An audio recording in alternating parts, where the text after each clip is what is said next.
Hello and welcome to Clearly Ambiguous, where we try to be as clear as possible, but then again, Donald Trump prevents us from doing so. So, I recently asked a question to the AI chatbots that how is the world responding to the chaos that is Donald Trump? The reason why I asked that is because although Donald Trump goes about bashing everybody on Truth Social, everybody else does not seem to respond to him in the same favor. That got me asking that why is that not happening, right?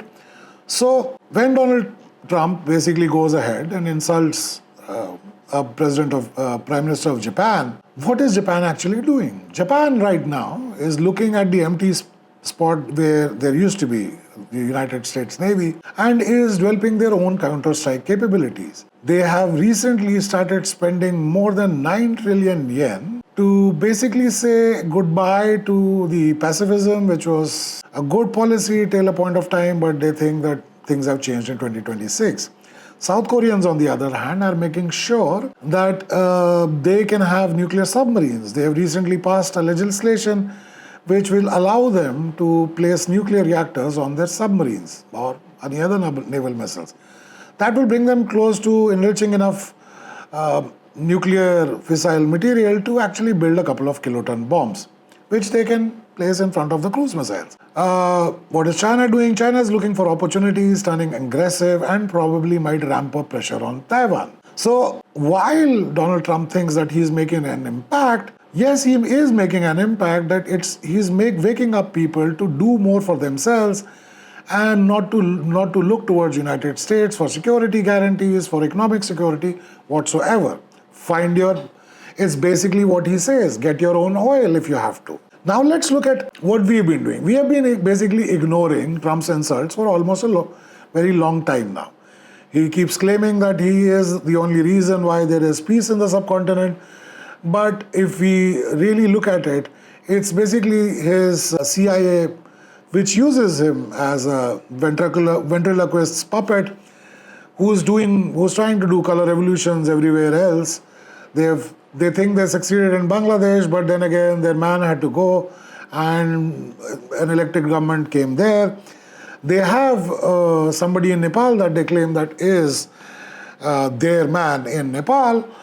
But let's see what happens to him, because if Americans are thinking that they're just basically going to airlift the uranium that they found in the Himalayas, I think the Chinese and Indians will think otherwise. He is making crypto deals and making a nation which was sponsoring all kinds of terrorism in our backyard, and even the most dreaded terrorist attack that happened in the United States, Osama bin Laden was found in that country. But then again, Trump has found newborn army and he seems to have amnesia. He has started a war in Iran and blocked a strait which allows 20% of the world's energy to flow through it.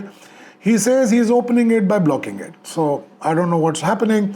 Every other West Asian country who had an American base so that they would be protected against aggressions from Iran or anywhere else, have realized that American bases are actually a liability. And probably now they're looking to more sophisticated alternatives that could be either Chinese or Russian. Well, let's see.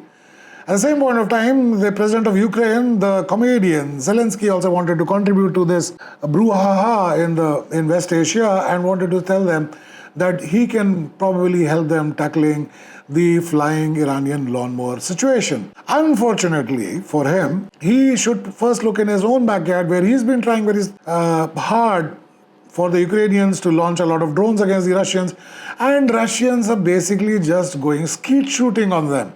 Yes, folks, Russians are shooting down Ukrainian FPV drones with hunting rifles. Maybe he should probably teach Russians the lesson. Anyways, that is something that was supposed to be stopped within 24 hours, which has become Trump-proof as well, and it's been continuing for 4 long years now. Let's look at the NATO allies. What are they up to? In not so distant future, NATO might not have United States as a partner because Trump just does not want to pay security bills for NATO. He has forced those countries to spend more.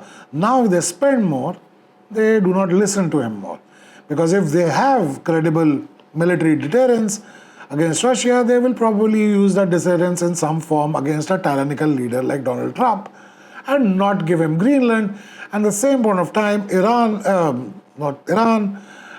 France is claiming that they would probably provide nuclear cover to Europe, so they would not need United States after a point of time.